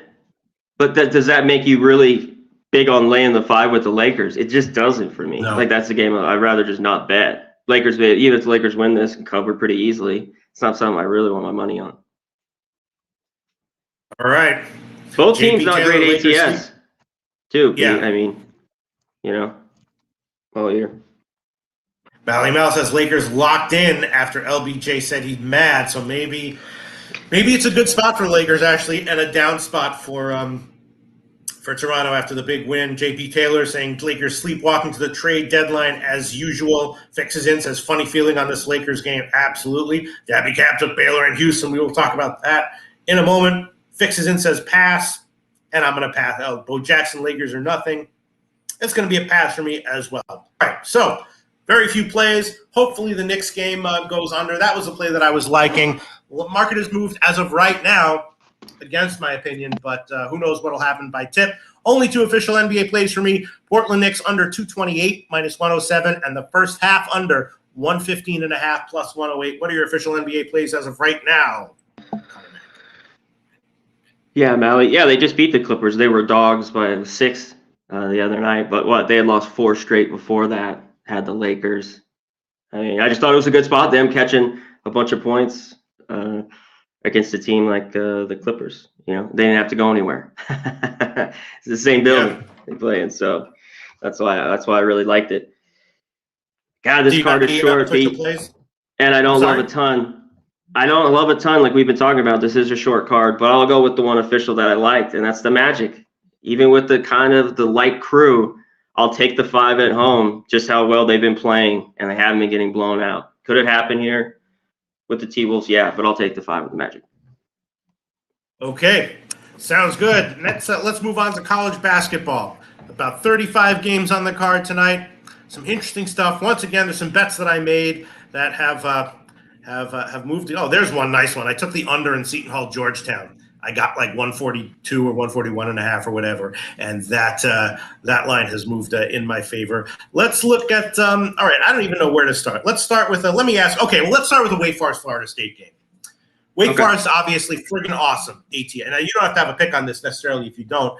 Wake Forest obviously awesome. Very, very tough to bet against this team. But Florida State just a half notch less than awesome. They're getting some points here. And Justin McElvey likes Florida State play of the day. Dabby Cab, I believe, gave the opinion it's Florida State or nothing. Hard to bet against Wake Forest, but yeah, I didn't pull the trigger on this yet. But if you gave me a free play right now, I guess I would throw it on Florida State at this line. What do you think? What's your take on this one, Connor? Yeah, and this were 3 everywhere, and now just an hour ago, now there's 3.5. Can I get a 4 here? Because I agree here with Justin. I think this is Florida State or nothing. We're gonna have a ton of this, Pete, because it's conference time, and we talked about it last week, where a lot of these teams have been at home and been cruising. Now they go on the road. Wake Forest just been great, but this is a team that we've seen consistently do this. Just win games at home, play well, go out on the road. Now, Florida State, though, the trust with them at home isn't great. I had Georgia Tech last week. I just thought they were the better team. Florida State got it done. Then they backed it up with another win last week. I had the over in that. I lean over here. Pete, what do you think about this total at 150? Yeah, I was thinking over as well. I was leaning Florida State and over. Yeah, I'm going to take Florida State in the 3.5, and I think I'm going to be on the over. But like I said, maybe I can get a 4 here. There's a lot of love for Wake Forest right now. Maybe I could get a 4. Yeah. Florida State kind of has low scoring first halves recently, so I was thinking maybe wait, and if it is, then take a shot with the over at halftime live or something. But yeah, I think Florida State might be the play. Not sure if I want to make it official as of right now, but that's very tempting right there. Let's look at the comment section, see if any. Julian Cesario, shout out to Julian Cesario. What up, fam? Baylor and Duke. All right, let's just talk about Baylor then. Of course, BYU, awesome ATS, but then had that embarrassing loss at home to Cincinnati. And now, is this a bounce back spot for them, or are they going to, get scotched again by a good team, Baylor? They've been great ATS all year long as well. And then maybe, the spot to time a big bounce back from BYU comes later, maybe their next game, maybe after that. But BYU off an embarrassing loss to Cincinnati, going up against Baylor. A lot of people have said that they like Baylor, but a lot of people also saying BYU or nothing. You got anything on this one, Connor Mack? Tough one. This is a tough one. And what's the kind of sucks, Pete, is they just shot the ball so horrible and played their worst game of the year. BYU, at home against Cincinnati. It's like, God, if that didn't happen, I like Baylor a lot, but I still like Baylor here. This is BYU goes on the road, such a strong home team. Now they might shoot the 3 better here tonight, but I trust Baylor. I think with the short number, you stick with them. I think the only way, BYU isn't in this one if they shoot it well, and they could, but short line, I think Baylor's the move. Yeah, it's up to 4 now. The more I'm thinking about it, the more I'm thinking, it might be worth the play there. I probably will be on it by. And this is going to be normal for BYU, Pete, playing these Big 12 games. Now against these teams, they're going to go to Iowa State and Texas Tech. All these. Yeah. All right, why don't you bring up a game that you like, Connor Mack? Yeah, let's go to one. We touched on the Florida State. I got to go to a team that was pretty bad, but they didn't shoot it horrible, but it was a road game. I didn't want them at all, but they've been playing a lot better at home. Going Big Ten basketball here, Nebraska, plus 7.5 at home. Mm-hmm. Been really good at home, 10-1. Purdue won last. You know what? It was last week with that game. I split it because I took the points with Maryland. We had the under. The under was easy. They were horrible. They shot 23% from 3. I believe they were 5 for 23. They shot 33% from the field, did Maryland in that game. So I think if they shot it a little bit better, they'd cover as well. Purdue on the road, I want to fade them all the time. And this number, they're getting a little too much love here. So give me Nebraska, the Cornhuskers, plus 7.5. That's one of the bets I did make on the overnight line. That has I did bet Nebraska plus 7.5. Again, not sure I want to make it official here, but I definitely did bet that one. All right, let's see. What's your take on? I don't know if you looked at this one. It's a minor game. It's a MAC game. Northern Illinois against Western Michigan. The line didn't quite make sense. Western Michigan actually opened as a dog, and now they're a small favorite. And I just think the market maybe made a mistake here. Even in 2024, market making mistakes on MAC college basketball teams. Northern Illinois has been terrible ATS, 7 straight ATS losses, and Western Michigan 2 straight up road wins as a dog. So now they come back home. I was thinking maybe it was a trap, but the market has moved almost 4 points in Western Michigan's favor, and maybe that's a strong play there. Western Michigan, even at the current line of 2.5 or 3.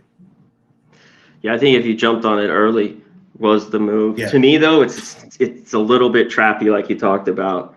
Yeah. It just Northern Illinois having one of the worst years, especially lately, like you talked about. Well, not only losing, not very good ATS. Western Michigan's been awful too, but won 3 in a row, 2 on the road against 2 teams. Miami, Ohio's not great, and Buffalo's way down this year. They're scoring. But if you've been on some Buffalo unders, you made money because the last few years their overs have been great. But yeah, I lean Western Michigan, but I didn't have a play on it. Yeah. No, I hear you. All right. Let's see. What else is there another game that you want to identify specifically? Let's hear it, Connor Mack. Let's hit it. Let's go another Big Ten matchup here, Pete. Going Big Ten here on the Tuesday. We always have some of these spotlight games. Indiana, Rutgers.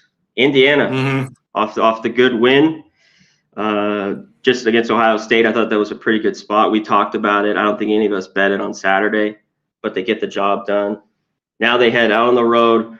Rutgers normally at the rack. This is where we want to bet them, and I think this is where you take them. I haven't loved how they played this year. They're 7-1 at home. They had 1 bad loss to Illinois early on in the year at home, but this seems like a very good spot for them. After losing, they were a fade for me Saturday at Iowa, just because Iowa's great at home. I mean, they only covered by a few points, but they got it done. So after a couple of road losses to come back.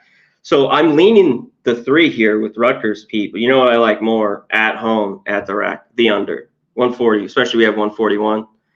I'm on the under. After a couple overs on the road, play a lot better defense. I think this game will be tight a little bit, especially early. Maybe even look at a first half under. But under 141 here, Indiana Rutgers. Yeah, I bet that under as well. Hasn't moved though. I hit the Seton Hall under. That one crashed. If the under was really a great bet here, I would have expected maybe not necessarily, but I would have vaguely been looking for a drop down of at least a point or 2. You know what I mean? I think though, Pete, it's just from their sloppy play on the road. We've seen their home games for the most part stay under. I don't mind it. Yeah. So that doesn't bother. I know you like to see the movement in the Seton Hall game, which I get, but he said, "Hell yeah!" But give me the under here. I did bet that one, and I think probably the first half. No, I think I like the full game under a little bit more. All right, let's see. Let's check. Well, let's look at the comment section, see if anyone has any. Let's see. Comments. All right. Julian Cesario, thoughts on Davidson, Rhode Island? Well, I'll give you thoughts. I think I'm going to stay off it. My thoughts are that it's obviously a Davidson spot, but I just don't trust Davidson. If it was Davidson +3, I'd pull the trigger on it and probably the money line. But at 5, I just don't see them, laying 5 points. I don't think they have the offense that makes me comfortable. I think I'm going to pass. I would love to pull the trigger on Davidson, but at that line, they're just not one of these classic unreliable teams as a favorite. They got beat down by Dayton in their last game, so it should be a big bounce back spot for Davidson here.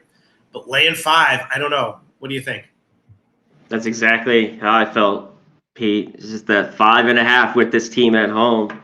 It should be a good bounce back spot. And to feel good about it, I think this is a good spot to kind of fade Rhode Island. They're not a very good basketball team, and they've been great at home, but not on the road. They've just, it's only a few games. We're already just getting a conference play, but the few road games they already lost, 10, 15 in the 2. So, yeah, if I trusted Davidson a little bit more, I'd lay it, and I'd lean that way. I'd lay the 5.5 with Davidson here. Well, the question with Davidson scoring is not echoed by the market. The line has moved up to 5.5, and the total, a big move on the total. Look at this. Opened that first line I saw with 140.5. Now it's all the way up to 143.5, juiced to the over. So, yeah, Davidson might be the play here. And the over as well. I was just not, but a big market move in favor of Davidson. That's interesting. Might have missed it. Nasty Nate says Rhodey smashes. The Juice asking about the the Juice asking about the George Mason Richmond game. Let me find my notes on that one. That is, the George Mason VCU. What's he asking about? He's asking about the VCU game. I think so. VCU George Mason. Yeah, he's asking about the George Mason. Which game is he asking about here? I was thinking. My first thought was over. This is an example. I thought the over might be a decent play, but someone I really respect specifically likes the under. So I'm like, all right, maybe I'll hedge out. I don't know what to make of it. VCU, of course, has not been good ATS. George Mason, in general, very good ATS this year, covering right now. So I guess leaning George Mason, but I bet the over. Someone I really respect on the under, and that's that. Yeah, I didn't have anything on this game. Go ahead. I didn't have anything on this game. It was pretty tough for me. VCU, this seems like a game they could go out on the road and cover. They've just been losing lately a little bit. This team has been horrible. They're a little bit sloppy with the basketball. George Mason's just been great. 13-2, 9-0 at home. This seems pretty easy if you like them. Just 3.5, right around there, 4. To lay with them. Yeah. The line has moved a little bit in VCU's favor. That's a weird move, isn't it? It is weird because I think they could be live. They've had some good success too against George Mason in the past. Perky Bump Sanderson says this is a free money Perky play. George Mason, easy money. So who do I trust? Perky Bump Sanderson or the market? It's not even close. Of course I trust Perky Bump Sanderson. George Mason might be a play here. All free money, according to Perky Bump Sanderson. All right, let's look at the rest of the card. Let's see if there's anything that jumps out at us. Kansas State, West Virginia is interesting. I took a shot with West Virginia plus the points. They're 2-7 ATS last 9. They've been going over. Obviously, they're not a good team. Kansas State off a big win, and it should be a good spot for West Virginia unless they're just not a good team. I made a bet that they are good enough to get a win in a spot that should be good for them. But they may just suck. But I took a shot with West Virginia as a dog. It's been tough for me. I get why you want them, Pete. They just, I don't know. They haven't been good all year. They're 5-9. And normally in spots like this is where I want to take them. They just haven't been able to get it done, even at home. I mean, the record's 5-9, 5-9 ATS, 5-4 at home. Man, and they just got blown out against Houston. Still stayed under their team total. Only got to 55 the last game. But here, after a couple road games, they come back home. This could be tough. Tricky, though, for Kansas State. It's not that I'm rushing to just lay the bucket with them on the road. But I wanted nothing to do with this game. Yeah. Oh, he was talking about the Richmond-Loyola Chicago game. Yeah, that's right. I was thinking maybe Loyola Chicago might be a play, right? In general, Richmond's an excellent ATS all year long.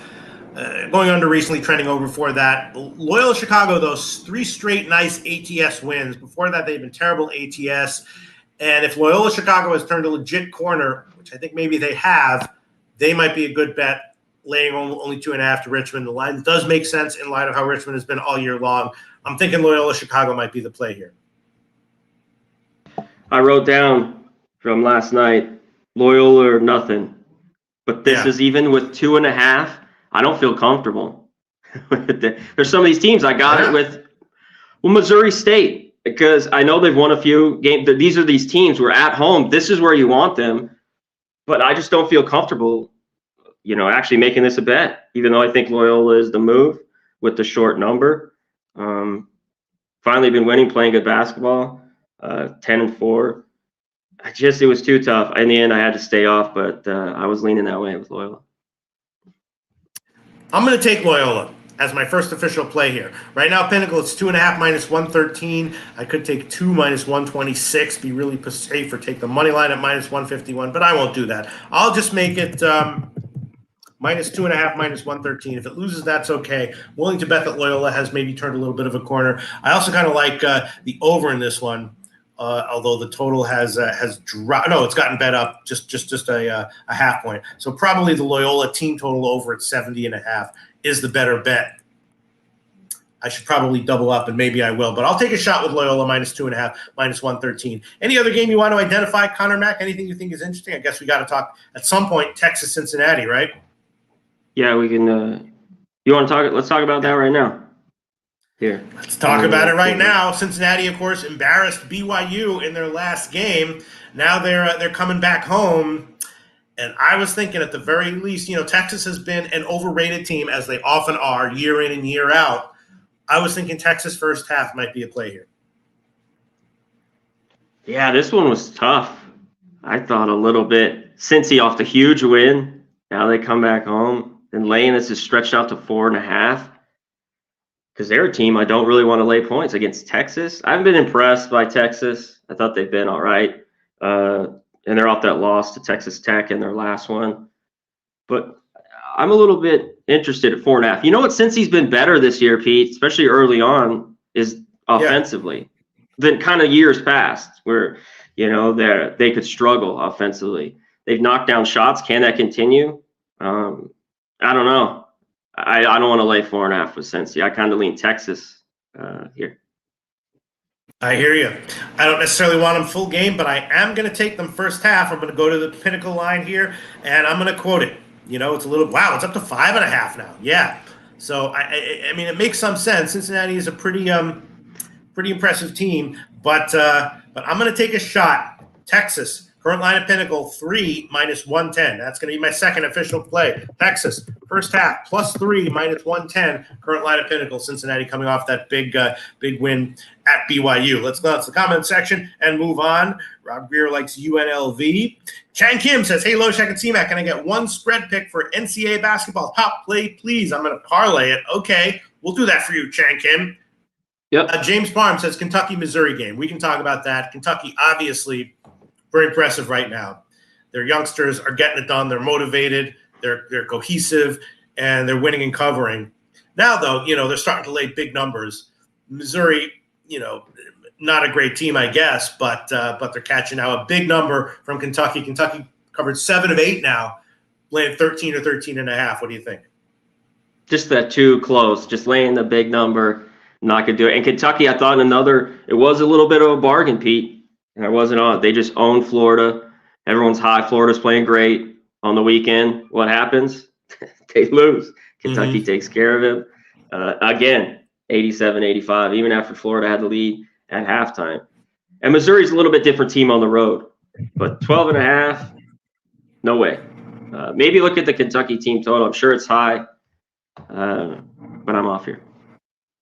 Yeah, I was thinking maybe a shot with you know, it's a high total. It's gotten bet down, but I was thinking maybe a shot with the first half over or something like that. I do think it's going to be a you know, just a standard fast-paced first half, you know, game as well. But in a game like that, I like to take shots with the first half where you're getting a little bit of a boost there. All right, yeah. What else is interesting, Connor Mack? I'm just scanning around, maybe thinking about adding on the first half over. What do you like here? Yeah, let's get to a game. Who just put it in the chat? Rob. It is on my card. Let's get to it. New Mexico. Which game? UNLV. Late night special here in Vegas, right down the street from me, Thomas and Mack Center. I'm going right back to it, Pete. I'm fading this New Mexico team on the road here. I was hoping this could be 4.5, 3.5, but I'll take the 2.5 with UNLV. Finally healthy.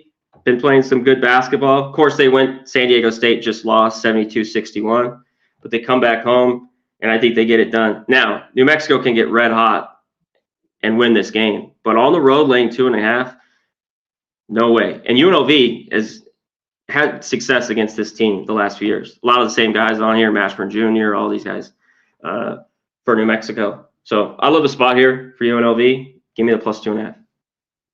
Okay, sounds good. And I'm going to add on Missouri, Kentucky, first half over 76 -106. Current line at Pinnacle. First half over 76 -106. Very quickly, I'll tell you another game. Last week, if you recall, Cornell was involved. Was it Baylor? I forgot whether I think it was a Cornell game where there was just a super high total. It was Baylor. I took the first half. Was it Baylor against who? Who were they playing? Were they playing Cornell? Yeah, it was Cornell Baylor. Yeah. Yeah. First half over. I took it. Now Cornell against Columbia. When this line came out, 163.5, jumped on the over and the first half over. Now it's up to, I don't even know where it is right now. But once again, I mean, at a certain point, I'll lay off. But once again, no-brainer leaning over. 166.5, choose to the over at Pinnacle. No-brainer leaning over in first half over against Columbia. Yeah, all the way to 168. I see right around there, Pete, right? Yeah. There's going to be a bunch of points. Yeah. Points, and more points. A little bit of the value's gone now. I mean, if you could have got in early, but I wouldn't be surprised if it got there. All right, I'm going to hold off on that one. But yeah, if it was still 163, I would do that. All right, JB Taylor says, "Did you guys hit Houston, Iowa State?" No, we did not. Yeah, let's talk about it. Let me find my notes on this friggin' game. Houston, Iowa State. Where is this game? Let me just Houston, obviously awesome, covering. Iowa State lost 2 straight ATS. Before that, they've been pretty good ATS, and this is one of those games, suspiciously low line. Houston should roll. Iowa State only getting a few points at home. Is Houston a great bet or a trap? What do you think, Connor Mack? This is tough. If you like Houston, I think you just go with it, here. But I don't. A little bit. These games happen every year, Pete. On the road, they're 14-0. This opened at 4. All the money's on Houston, and this line's come down to 2.5. But the problem is, Iowa State, if you want them, is at home. This team, they play really great at home than they do on the road. They could struggle to shoot it. You know what I thought, Pete? I haven't bet this, but I was looking at it a ton. I thought the total was just a little bit too high, even at 131.5. These teams that have been playing Houston don't break 60, and I don't know how. They do here. Iowa State's defense pretty good. It's so early on in the year. Some of the stats are a little skewed, and it's who they played. But overall, their numbers are still pretty good defensively and at home. So they just lost at Oklahoma, 71-63. Oklahoma kind of pulled away late. Iowa State, it's had its problems before. Can't make a shot. Can't get anything done late. So I get both sides in this one, but I was looking at the under here. Yeah.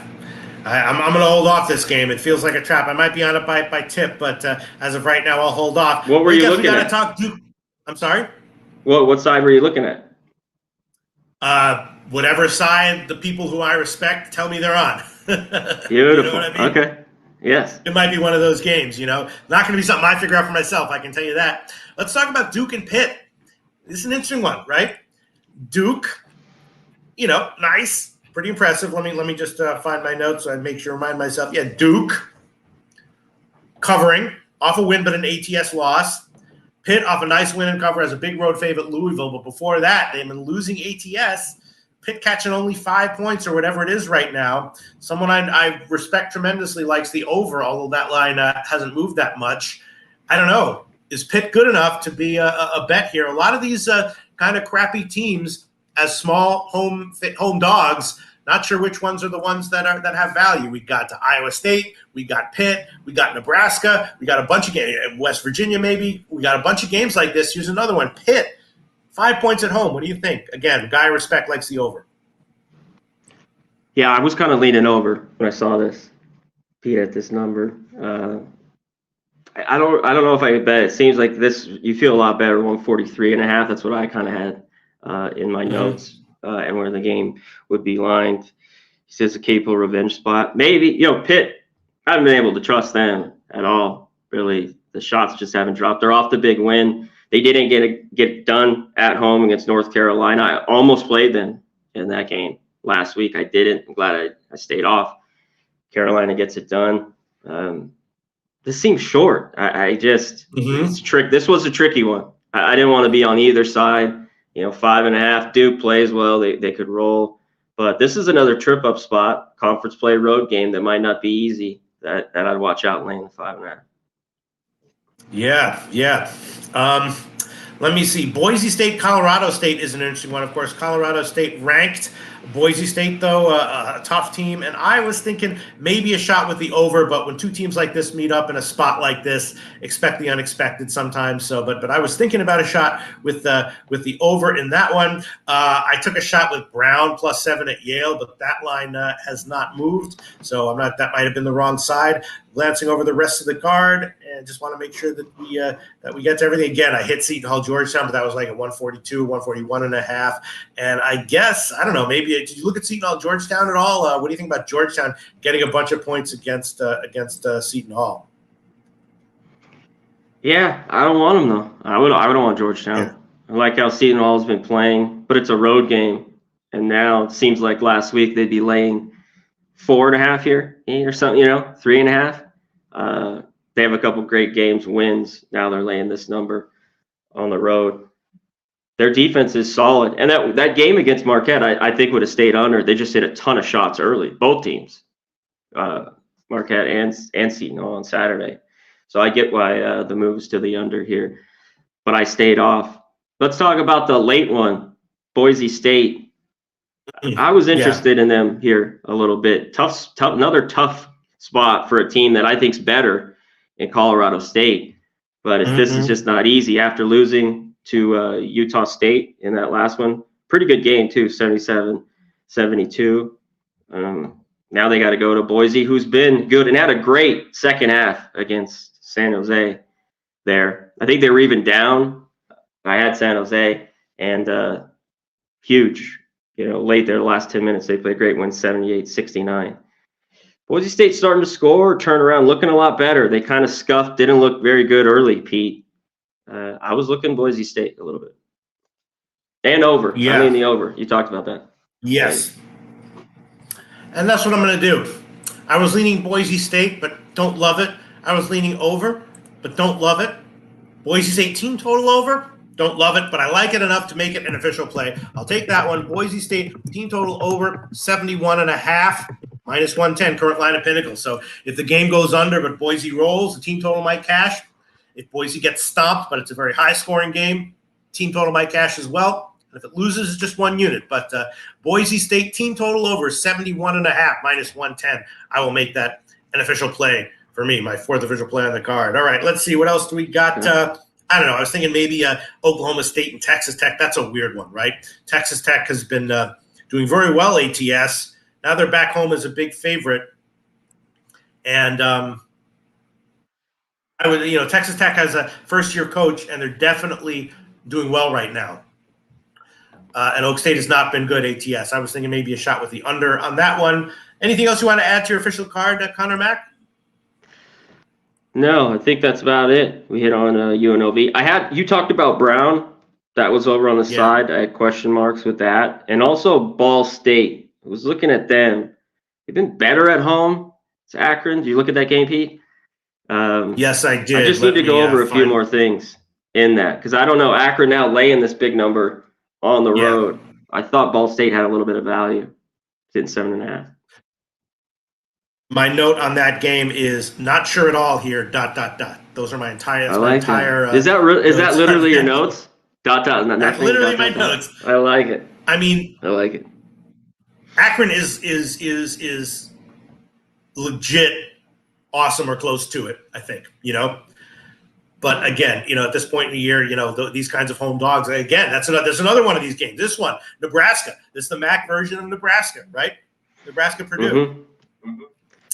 Nebraska played better basketball than Ball State, though. Ball State loses to 4 straight. So, yeah. Yeah, I mean, Akron first half might be something that I definitely leaning. If you gave me a free play right now at 7, I'd throw it on Akron for sure. At Akron, on Akron minus 7. That's for sure. Okay. Let me see. Anything else? I guess that's about it. Just want to make sure we didn't miss anything. Anyone in the comment section has anything they specifically want us to get to? But so leans that I'm thinking about that I'm not going to give officially though. Over in Columbia Cornell, even though the total has shot up. Wow, and Seton Hall Georgetown now dropped to 137. Man, that total is crashing. I don't know if I could take that. West Virginia now +2. I would love to take West Virginia and the over though. West Virginia and once again, maybe just the West Virginia team total over at 69.5. Does West Virginia have a hard time scoring? They kind of do, don't they? Yeah. What do you think? Yeah, I don't want it at all. Exactly the same as the Colorado State Boise game. Kind of like West Virginia, kind of like the over, but maybe the team total over is the way to go here. I mean, Kansas State, they can hold some people down. But, West Virginia's really like a crappy team. All right, I'll hold off on that one. But definitely leaning West Virginia. Definitely leaning Western Michigan, although I'm not going to pull the trigger on it. And let's see, scanning down. Yeah, look at that. Davidson, 5.5 in the over. So maybe Davidson is the way to go. I guess we didn't talk about South Carolina, Alabama. Alabama, big favorite. You got anything on that or not? No, I had South Carolina on the weekend, and they get the outright win. this just seems like a bad spot and this is a ton of points, 11.5. But I couldn't take South Carolina, even though they could hang within the number. It's just too big, I think, at 11.5. But I think this is definitely Bama here at home spot, and they could cruise. I agree. Definitely leaning Brown. Definitely leaning Florida State +3 against Wake Forest. Definitely leaning Nebraska plus the points. And scanning. Yeah, I guess definitely still leaning Baylor at -4. And leaning, I guess, over Duke Pittsburgh, someone who I trust likes the over. But for me, just 4 official plays, college basketball. Loyola Chicago, -2.5, -113. Texas, first half +3, -110. Missouri, Kentucky, first half over 76, -110. And Boise State, team total over 71.5, -110. I think at least 3 of those will cash. Connor Mack, what are your official plays as of right now? Please review. Review here. Baylor. I'm going to take him. I know BYU. They're not a same team on the road. Now, 3's dropped. They could be in it. But give me Baylor, -3.5. Nebraska, +7.5. I'll take them at home. Playing their best basketball they have in years at home. Indiana, Rutgers, under 141. That's fine with me. At the rack. I think that number's just a little bit too high there. UNLV, +2.5. At the Thompson Mack Center, team they just had success fading New Mexico. Give me the Rebels. Need a big win. I think they can get it there tonight. And last one, the Florida State. I just wait though here. I haven't put that in yet. I want the 4, and we talked about the over. I'd have that bet on that over 150 there. Yeah. That's it. And again, the Florida State. Go ahead. I'm sorry. That was it. Yeah, the Florida State team total over, again, might be worth a decent shot. I mean, if they do lose, it's probably a high-scoring game anyway, I think, right?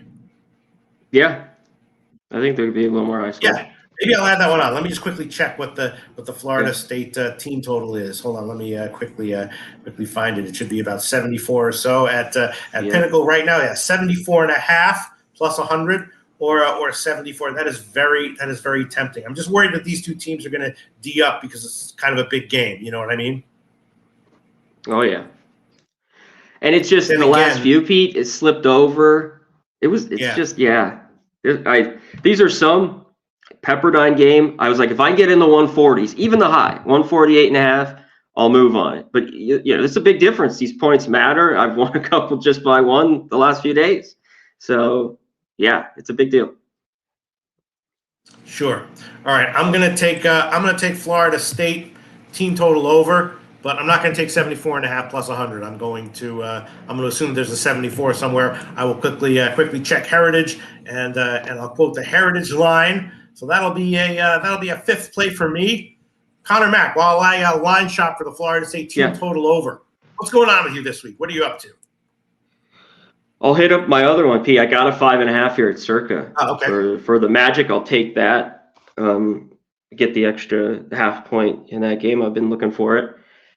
Yeah, me and Cab tomorrow. I'll be on with Jimmy, run through some college basketball. Saturday morning, Cab and I will be on. I guess it's Syracuse, North Carolina, for the early game. I love those live bet streams. We always have a good time, and it gives us the rest kind of that day for 2.5 hours to bet that game live.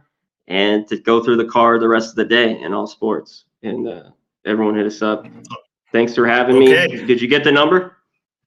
74 minus 110. Yeah, 74.5 plus 100. Just for my sanity, I'm going to take 74 minus 110. Big O says Purdue team total over 79.5 best bet. Before you go, Connor Mack, we do have to collaborate and give our friend an ATS pick that he requested earlier in the show. Most important thing, though, is that Perky bumps Sanderson. Play of the year, game of the year for the Perk Nasty Man is George Mason. Of course, George Mason has been excellent ATS. I think they've covered 4 in a row, but they've been great ATS all year. VCU definitely struggling ATS. The line has moved, interestingly, in VCU's favor, though, down from 4 to a 3. Maybe none of that matters if it's the game of the year for the Perk Nasty Man. Loving George Mason. All right. Connor Mack, what ATS pick should we give our friend? I forgot his name. Yeah, Chang Kim. What ATS pick should we give to Chang Kim so we can throw it on a parlay? I don't know. Maybe we can give Nebraska. Should we give him Nebraska? I like Nebraska. I was Loyola? that, or I was going to Indiana Rutgers under. I think that line might go down too here. Maybe. Long day ahead. Indiana Rutgers What do you think? under. Indiana Rutgers. I like it. You think so? You want to give him the under? I'll give him the under. No. I do like it, but I don't know if. All right, you can give him the under, and I will give him. If he wants to take my pick, I will give him. Let's see. I won't give him a team total. I think Loyola will roll. I'll give him Loyola, Chicago, -2.5. Might have to take -113 or 15 or something, but it's still at 2.5. Loyola, Chicago over Richmond. I think they will get it done. I think they should roll. That's my pick for you. What's his name again? Chang. What's the guy's name? I can't find him again. But there's you go. There's your official pick that you asked for. Chang Kim. Connor Mack gives you the under in the Indiana game, which I agree with. But, it could easily sneak over one way or another. I also kind of like the first half under. And I will give Loyola Chicago. All right. Very nice show, Connor Mack. We'll see you again next week. Beautiful. Have a good one, Pete. Shout out to the chat. Best chat in the goddamn game. Hands down. Shout out to everyone, baby. We be public. And to everyone, JPZ says VCU sucks. Okay, they've certainly been losing ATS recently. And that does it for today's show. Ooh, what a great show. We'll see y'all again next Tuesday. Good luck, everyone.